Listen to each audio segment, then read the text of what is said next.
Bonsoir. Aucun cinéaste, même américain, n'avait envisagé ce scénario parfaitement minuté et extrêmement spectaculaire. Un hold-up dans un avion grâce à un hélicoptère. Cela s'est passé cet après-midi sur l'aéroport de Bastia. Un commandant de 4 hommes s'est emparé d'un butin de 7 millions de francs avant de prendre la fuite. L'équipage et les passagers de l'appareil d'Air Inter sont indemnes. Reportage FR3 Bastia. André Casabianca et le commentaire est de Laurence Bobillier. Un braquage en bout de piste sur l'aéroport de Bastia-Poretta en début d'après-midi. Les gangsters sont venus du ciel à bord d'un hélicoptère détourné. Sous la menace, ils ont forcé le pilote à se poser devant le Mercure d'Air Inter qui allait décoller direction Marseille. 4 hommes dissimulés sous des cagoules et armés ont ouvert les soutes à bagages. Il va y avoir un gars avec une mitraillette, tous en cagoule. Et alors ils ont arrêté l'avion et ça a été vraiment...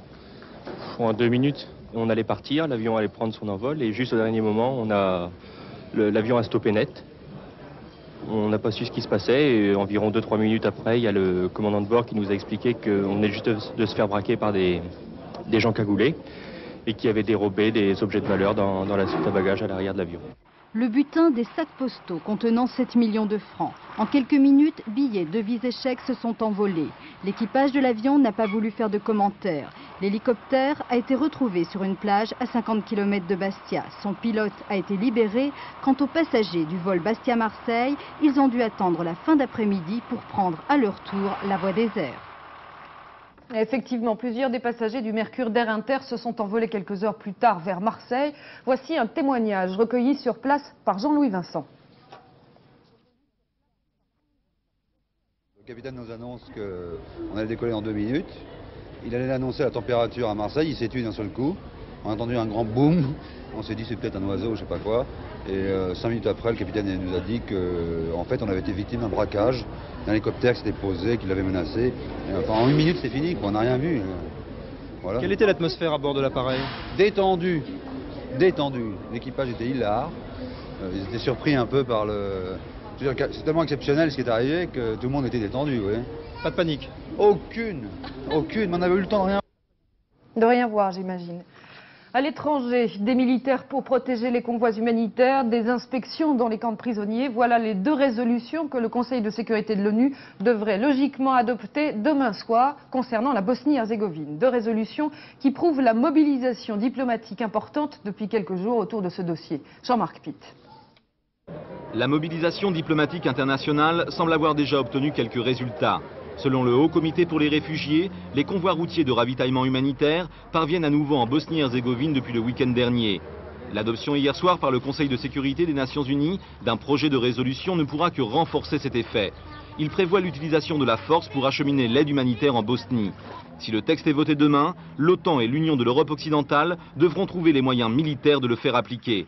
Pour Sarajevo, le temps presse. En cette période de guerre, le bois pour les cercueils et pour les croix commence à manquer. L'ONU a également exigé un accès sans entrave et continu dans les camps de détention pour la Croix-Rouge et les autres organisations humanitaires. Car il rappelle que les détenus, où qu'ils se trouvent, doivent être traités de façon humaine. Un rappel loin d'être inutile si l'on en croit les témoignages qui continuent d'affluer. La section britannique de la Société internationale des droits de l'homme vient de publier un rapport dans lequel elle évoque notamment des exécutions de masse dans les camps contrôlés par les Serbes. La liste des sévices corporels et des tortures psychologiques qui y sont décrits est longue. Les mesures de l'ONU impressionneront-elles Belgrade? Ces images de la population préparant des abris et de l'armée se tenant prête à contrer toute offensive militaire internationale, c'est ce qu'a choisi de nous faire parvenir aujourd'hui la télé serbe. Mais si les États-Unis, la Grande-Bretagne, la Russie et la France sont d'accord sur les 2 projets de résolution votés demain au Conseil de sécurité, on sent une certaine dissonance entre la prudence américaine et le réveil européen. Les Occidentaux sont-ils au même diapason pour intervenir militairement en Bosnie-Herzégovine? C'est la question que Christian Malaha a posée par satellite à l'Américain Thomas Niles, le secrétaire d'État adjoint aux Affaires étrangères.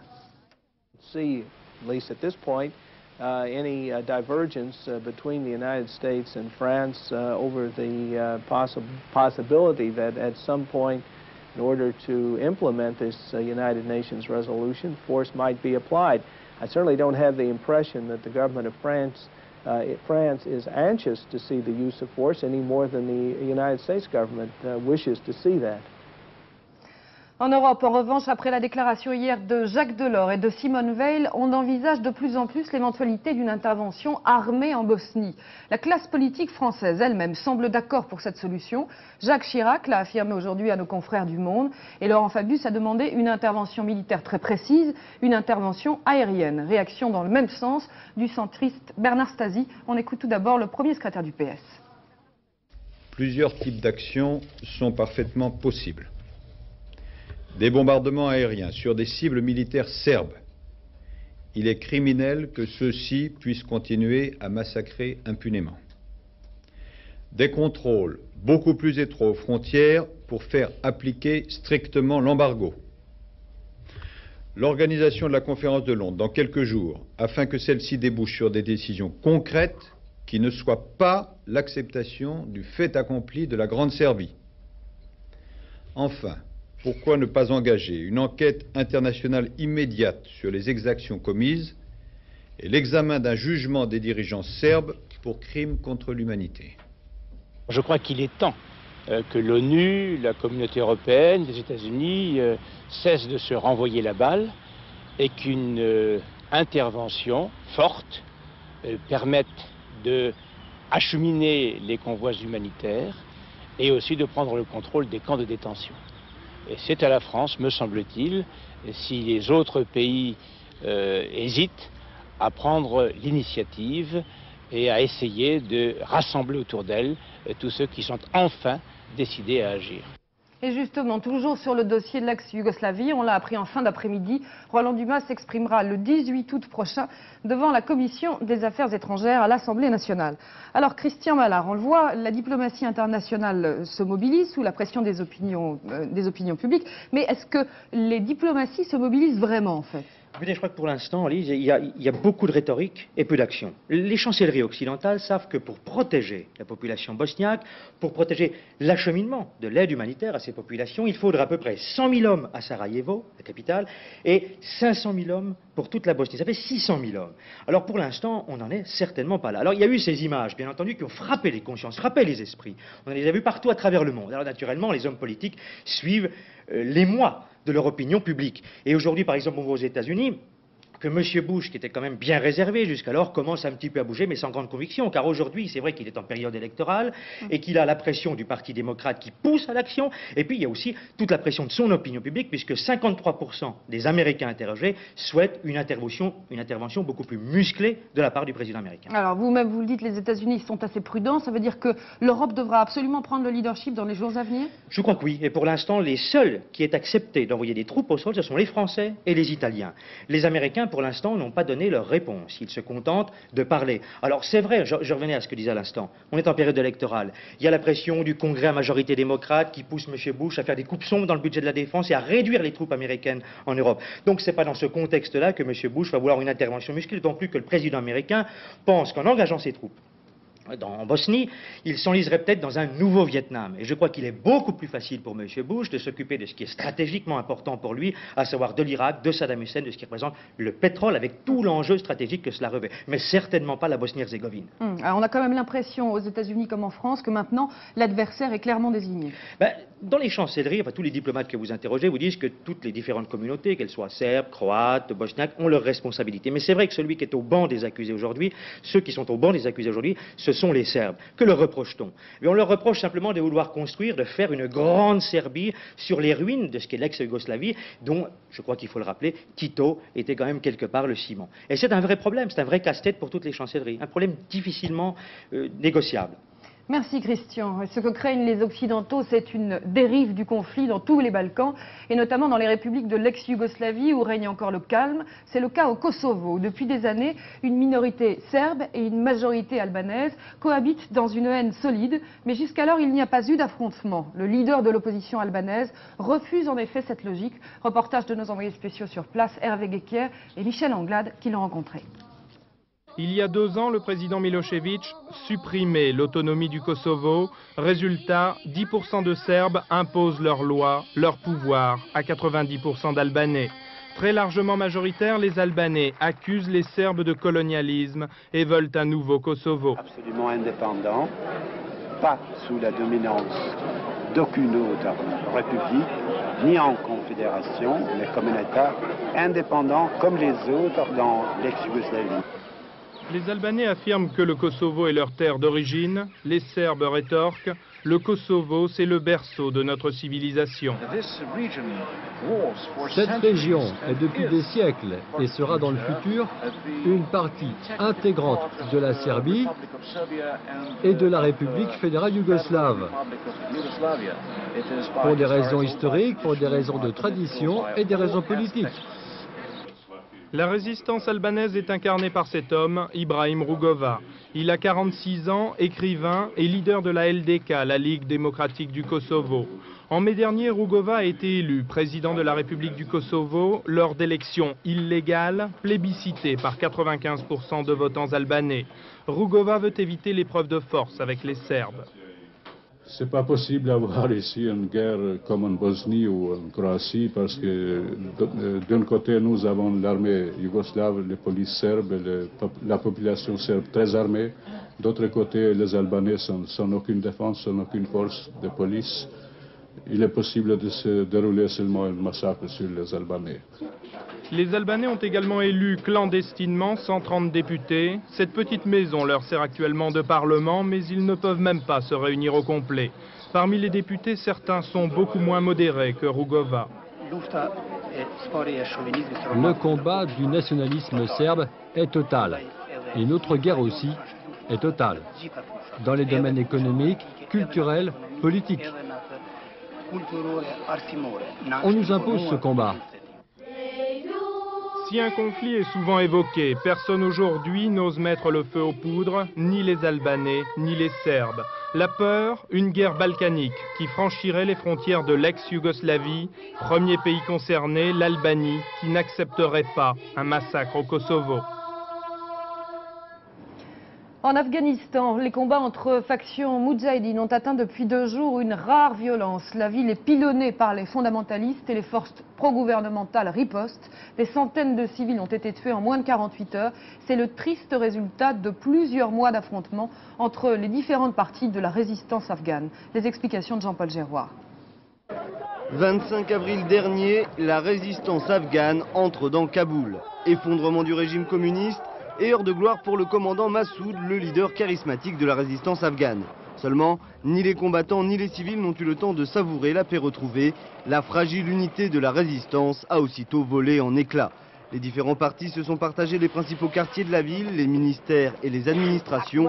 Depuis, des combats féroces les opposent régulièrement pour le contrôle d'un immeuble ou d'un pâté de maison. Les lignes de fracture sont à la fois religieuses et ethniques. Elles sont attisées par la lutte d'influence que se livrent les grandes puissances régionales. L'Iran soutient les Tadjiks du commandant Massoud, les Ouzbeks et les Chiites. L'Arabie Saoudite et le Pakistan appuient les Pashtuns, l'ethnie dominante. À l'origine du déluge de feu déclenché ce week-end, Gulbuddin Hekmatyar, le leader du parti fondamentaliste Pashtun Hezb-Islami. Avec ses hommes installés au sud de Kaboul, il refuse la présence des milices ouzbeks au sein de la nouvelle coalition gouvernementale. Ces milices, très puissantes, ont été l'un des piliers du régime communiste avant de se rallier à la résistance au tout dernier moment. Le résultat, c'est plusieurs centaines de morts qui s'ajoutent aux 4000 victimes des affrontements depuis le mois d'avril. L'Afghanistan est en proie à une véritable libanisation. Kaboul ressemble chaque jour un peu plus au Beyrouth des années 80. Fin du voyage d'Yitzhak Rabin aux États-Unis et on s'y attendait. Le Premier ministre israélien et le président américain sont tombés d'accord sur l'octroi d'une garantie bancaire de 10 milliards de dollars pour Israël. Le Congrès américain devra donner son accord. Cette garantie est destinée à l'intégration des immigrants juifs de l'ex-URSS. En France, on a beaucoup parlé ces derniers mois des petits juges, mais aujourd'hui c'est le plus important d'entre eux, le premier président de la Cour de cassation qui s'inquiète des dérives possibles de l'institution judiciaire. Il le fait, c'est très rare, dans un courrier au garde des Sceaux. Une lettre rendue publique, c'est encore plus inhabituel. Albert Ripamonti. La démarche a quelque chose de solennel, que le premier président de la Cour de cassation exprime des préoccupations graves et profondes, qu'il le fasse dans une lettre au garde des Sceaux, que celle-ci soit rendue publique, l'affaire est vraiment sérieuse, d'autant que Pierre Drey, connu pour être un homme de mesure, ne s'embarrasse pas de périphrases. Dérives, débordements, situations difficilement maîtrisables, ces mots reviennent sous sa plume. Deux choses l'inquiètent. D'abord, les attaques dont sont l'objet les juges, des attaques qui menacent leur indépendance. On peut penser par exemple aux critiques violentes des politiques contre les magistrats ayant accordé un arrêt de non-lieu à Paul Touvier. Ou alors au juge Van Ruynbeek, accusé par les dirigeants du Parti socialiste d'avoir organisé les fuites, annonçant l'inculpation prochaine d'Henri Emmanuelli. L'autre sujet d'inquiétude, ce sont les magistrats, ou du moins quelques-uns. Le juge, écrit Pierre Drey, ne saurait répondre à une attaque par une autre attaque. Ce faisant, il manquerait au devoir que lui dicte son éthique professionnelle, il se disqualifierait. C'est aussi une mise en garde. Effectivement, il ne faut pas qu'il y ait une dérive judiciaire, j'en suis parfaitement conscient. Mais M. Drey l'explique très bien. Cette dérive judiciaire sera aggravée par l'attitude des hommes politiques qui, finalement, refusent la justice telle qu'elle est actuellement et essayent d'affaiblir les magistrats. Alors effectivement, on peut craindre que certains ne s'emparent du code de procédure pénale pour des fins qui ne sont pas celles qu'ils doivent viser normalement. Conclusion de Pierre Drey, laissons les juges juger, il y va de notre société libre et démocratique.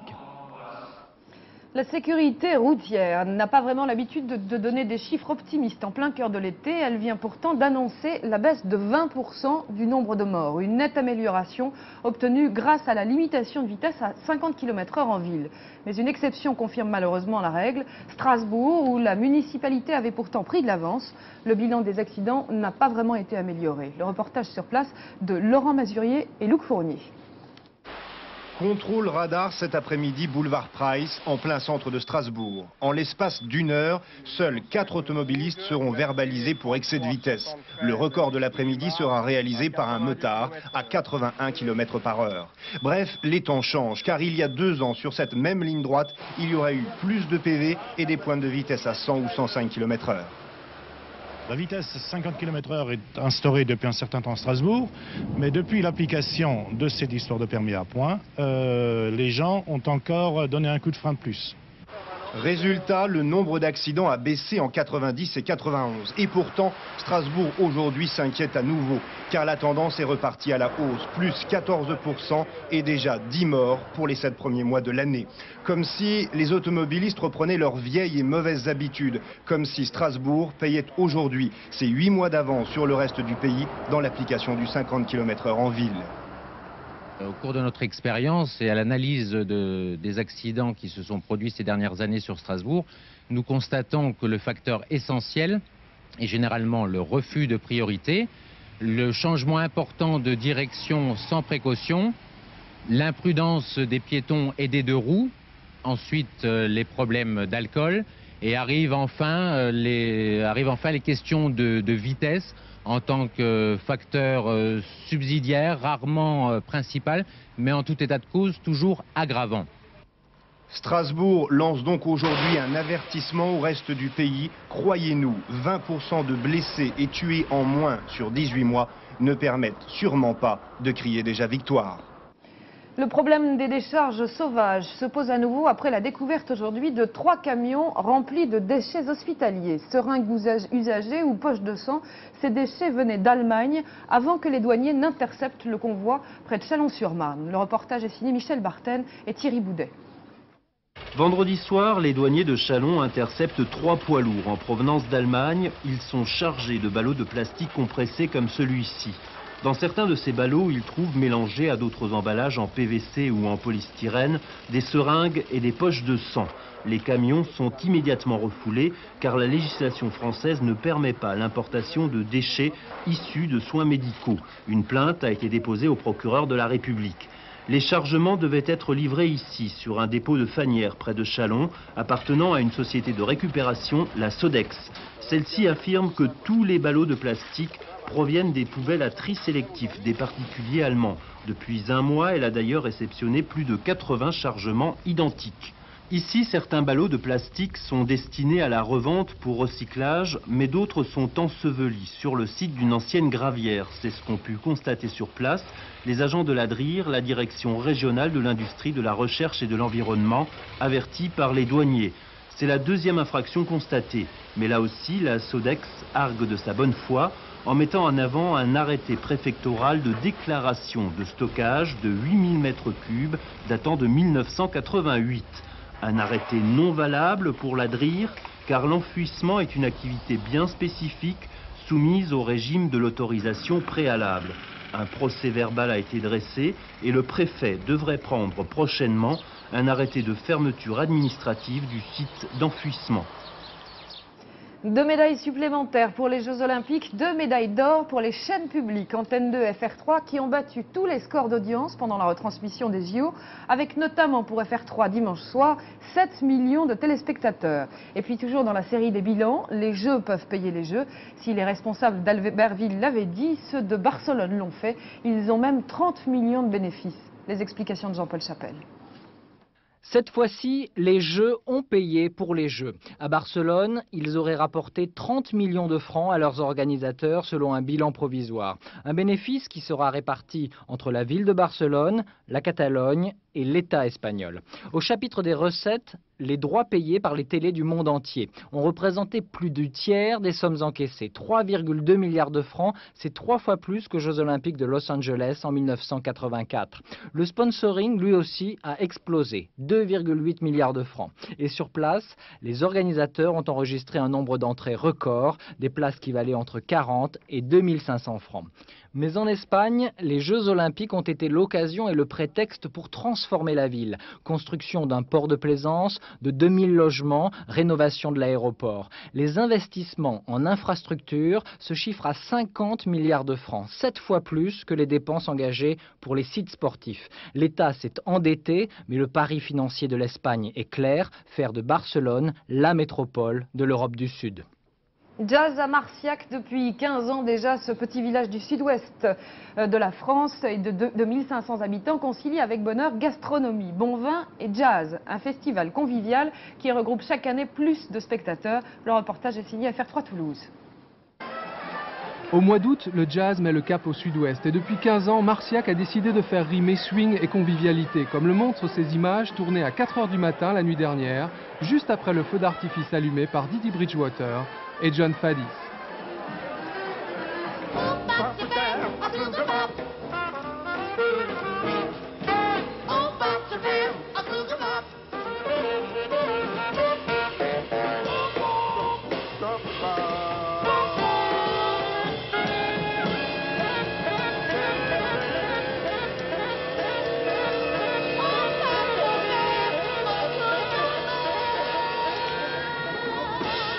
Marciac qui inaugure cette année Territoire du Jazz, un parcours initiatique consacré à l'histoire de cette musique.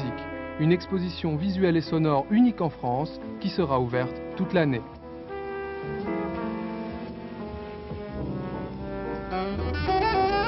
Autre événement, un hommage consacré à Dizzy Gillespie avec de prestigieux solistes comme Phil Woods.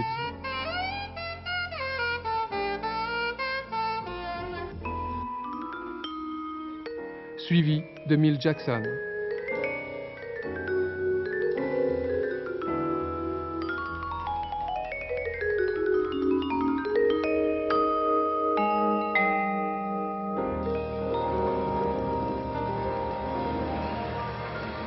Ce soir, c'est Michel Petrucciani qui dominera une soirée consacrée au piano. Et pour terminer, une image que me réclame absolument la régie et la rédactrice en chef de ce journal, Dominique Rodival, celle d'une adoption émouvante et plutôt rare. Un petit écureuil orphelin s'est trouvé une nouvelle maman, une chatte qui le nourrit et prend soin de lui depuis plusieurs jours. Fin de ce journal. Soir 3, c'est à 22 h 30 avec Catherine Matoche. Dans quelques secondes, la météo de Michel Touret. À demain 19 h. Bonsoir.